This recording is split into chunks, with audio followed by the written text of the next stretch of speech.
Naibago lang. Lolo nila. Si Lolo Miroy? Oo. Ano.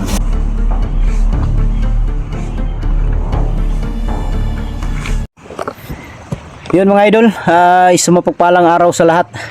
Yun, sa araw na to, balik bundok na ako. Pero yun pa rin, sa dati kong ginagawa, bago ako umaakyat ng bundok, dumadaan muna ako kay Lolo Pedro para malaman niya na paakyat ako sa araw na to.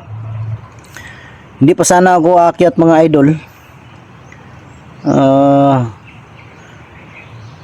pero may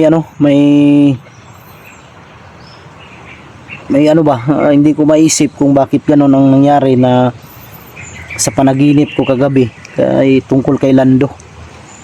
Hindi ko alam totoo ba or hindi.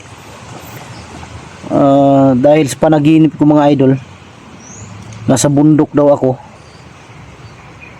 Nakita ko daw si Lando na humingi ng tulong sa akin dahil hindi daw siya makalakad. Kaya mga alas 12 yata ng madaling araw yun, nagising ako. Iisip ako kung buhay ba si Lando or patay. Kaya pumunta ako dito kay Lolo mga idol para matanong natin si Lolo kung si Lando ba totoo bang patay or buhay. Kung buhay man, siguro may nakaligtas sa kanya or may nagligtas sa kanya, na hindi basta-basta na mga tao na nagtago sa kanya. Dahil kung tinanong ko rin si Dudong, nakita daw niya talaga na si Lando tinapon sa ilog. Yun ang nakita niya. Kaya sabi ko kay Dudong na baka sakaling dating sa unahan may mga tao nakita si Lando palutang-lutang tapos na kinuha nila tapos ginamot, baka may malaki ang tsansa na buhay. Pero hindi natin alam talaga dahil hindi pa natin nakikita hanggang sa ngayon. Si Dudong mga idol, hindi ko muna sinama dahil hindi mo na pinasama nung partner niya, yung live-in partner ni Dudong, dahil ilang araw daw yung hindi nakauwi. Hindi ko lang na video mga idol, hindi na ako nag-video, hindi na ako nag-update dahil ayaw kong may masamang mangyari na naman sa kanila kung mag-video pa ako doon sa lugar na kung saan sila nakatira. Kaya sabi ni Dudong na gusto daw niya sanang sumama, pero sabi ko wag muna, pagbigyan mo muna yung partner mo dahil ilang araw kayong hindi nagkita, ilang araw kayong hindi nagsama. Kaya yun, ako na lang mag-isa umakyat mga idol. At mega love shoutouts niyo lahat mga idol, sa lahat ng mga solid supporter natin, sa lahat ng mga silent viewers, sa lahat ng mga OFW, kapatid nating mga Muslim at kapwa ko Guardians Brotherhood Incorporated. Mega love shoutout sa inyo. At yun, ganun pa rin sa lahat ng mga solid supporter natin na nasa ibang bansa na apektado ng kaguluhan. Ingat kayo palagi mga idol. Huwag kayong kumpiyansa, dasal, tiwala lang talaga sa Panginoon na ligtas kayo sa kahit anong uri ng kapamakan o panganib. Dito sa Pilipinas, malayo man kaguluhan, pero ramdam pa rin yung ramdam pa rin yung bagat gira, ramdam pa rin dahil hindi man mga bomba yung sumasabog dito, pero yung mga bilihin halos lahat, pati gasolina ngayon mga idol, grabe, sobrang mahal na. Parang mag 100 na yata yung 1 litro. Mahirap talaga, lalong lalo na sa mga aghihikaos nating mga kababayan na walang wala talaga. Ako nga nagtitipid ako mga idol dahil siyempre magastos sa gasolina pagpunta mo ng bundok at pabalik pauwi, kaya tipid talaga dahil hindi basta-basta ngayon ang gasolina. Baka hindi pa yan, baka tataas pa yan lalo kung magtagal yung kaguluhan sa ibang bansa. Pero wag naman sana, pagdasal natin sa Panginoon na matigil na yan dahil marami talagang maapektuhan. Walang problema yung mga mayayaman dahil may mga sapat naman silang mga pera. Tayo mga mahihirap ang kawawa dito. Pagdasal natin sa Panginoon, sana sa lalong madaling panahon matigil na yung kaguluhan para back to normal na ang lahat. Pati dyan sa Middle East, pati dito sa lahat ng sulok ng mundo apektado yan dahil sa nangyayaring gulo. Yun, punta natin si Lolo mga idol. Tanong natin sa kanya kung anong nangyari talaga, anong totoong nangyari talaga kay Lando. Bag ko nandun sa bahay ni Lolo, iniwan ko lang dahil mamaya kukunin ko yun. Yan, dito si Lolo Pedro. So yung ito grabe initalo no. Ganina pagpadulong na ko drilo. Kuan man ganing tawa ka na Dagom ba dagom kaulanon. Ngala ko nga kalitro mag-init. Kanina mga idol pagpatungo ko dito makulimlim, kala ko nga ulan. Kaya nagalanganin akong pumunta ng bundok. Pero nung pagdating ko na dito kay Lolo, sobrang init na. Kaya sabi ko walang okay to, baka mamayang baka hindi na to ulan. Kaya makapunta na ako ng bundok dahil may importante talaga mga idol na makapunta ko ng bundok para malaman natin yung yung totoo ba sa mga nangyari talaga kay Lo, na ko'y pangutanan lo ba? Katong giingon ako si mo ganina ba nga bahin kay Lando ba itong nagdamgo ko ba nga nangayo man siya tabang sa kwalo. Unsa man joy kuan lo ni Lando, buhi yung Charlo or patay? Ako dili ko sa istorya sa mga anak ay dapat nimo nang naibawi lang Lolo nila. Si Lolo Miroy?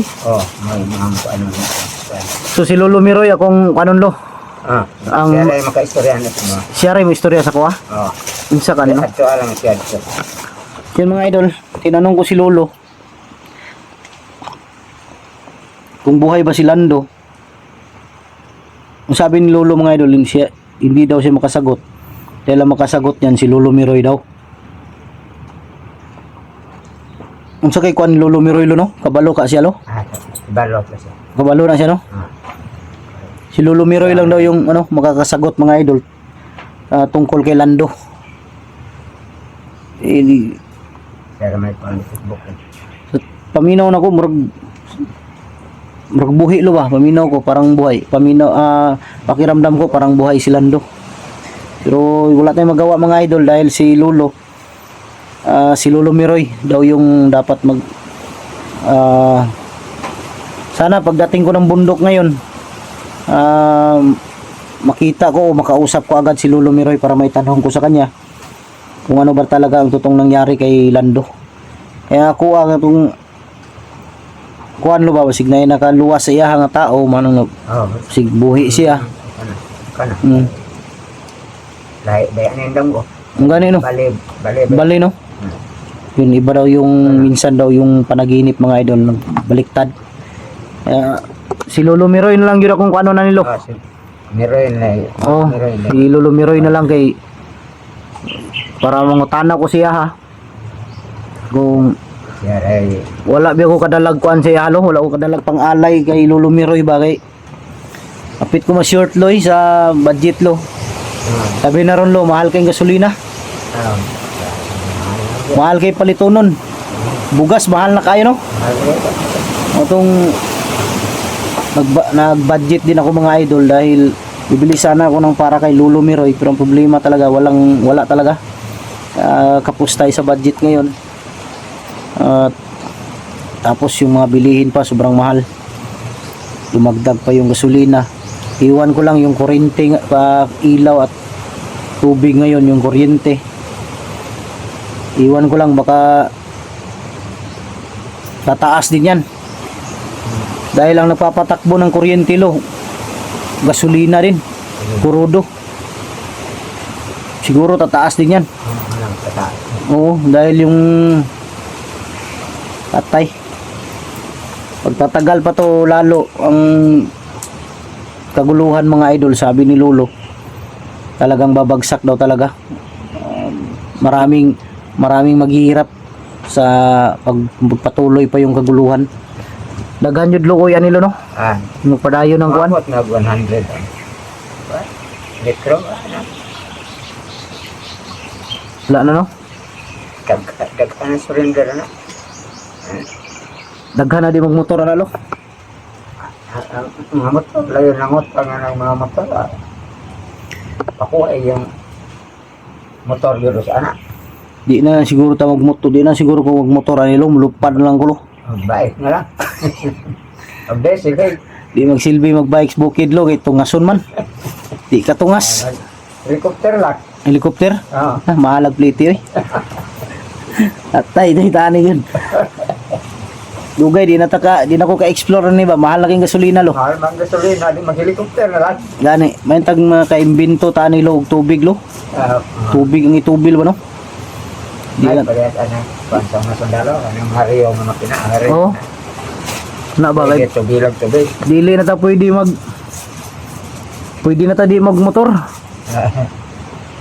Di, naano talaga ako lo. Kay naano talaga yung isip ko ba? Kung ano ba talaga yung nangyari kay ano? Kay Lando. Dahil dugay ko katulog balik gabi pagdamgo na ko siya. Ngayon magtabang sa kuha, ikadugo man to. Buo ka balo ba basig baliktad ba? Maanggida na kasagaran dyan. Oo. Pero si Lolo Miroy ra yung katubag anilo. Siya rin yung tubagan at imuha kay. Siya may dool-dool dito sa Mugani no. sa bukid. Yun mga idol, wala daw talagang iba na makasagot sa aking ano tanungan kay Lolo, kundi si Lolo Miroy daw yung makakasagot kung ano talaga yung nangyari kay Lando. Dahil nung tinanong ko si Lolo Miroy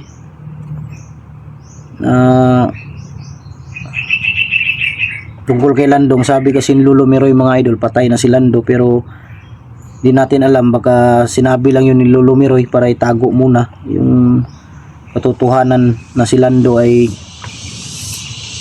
buhay. Sa akin lang yung pananaw, pero hindi pa talaga natin alam hanggat hindi natin nakakausap si Lolo Miroy. Kaya sana pag-akyat ko ngayon, makita ko agad si Lolo Miroy para magkausap kami. Dahil tatanong ko sa kanya kung ano talaga ang nangyari. Sobrang init lo no. Hindi kaya masira kagapuhan ko nito lo.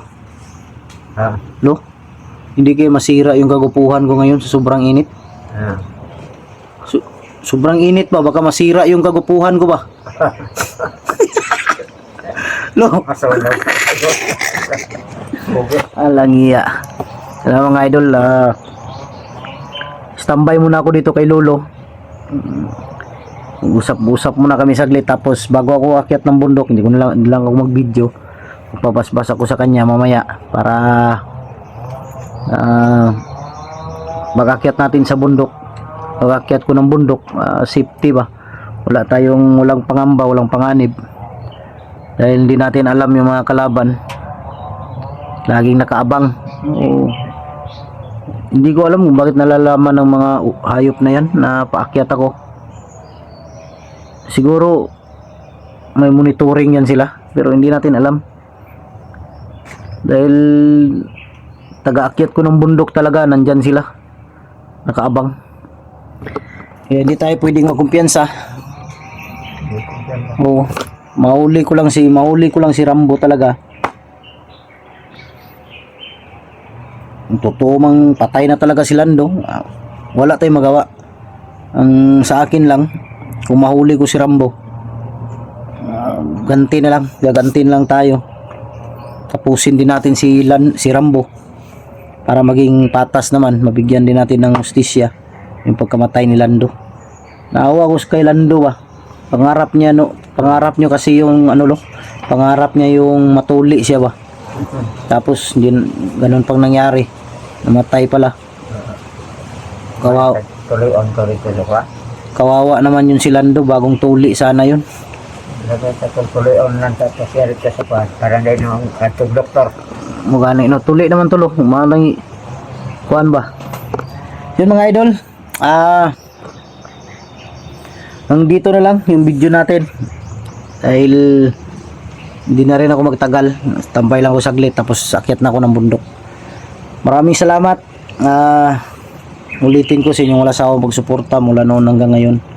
Maraming salamat. Ulitin ko, mega love, shout out sa inyong lahat.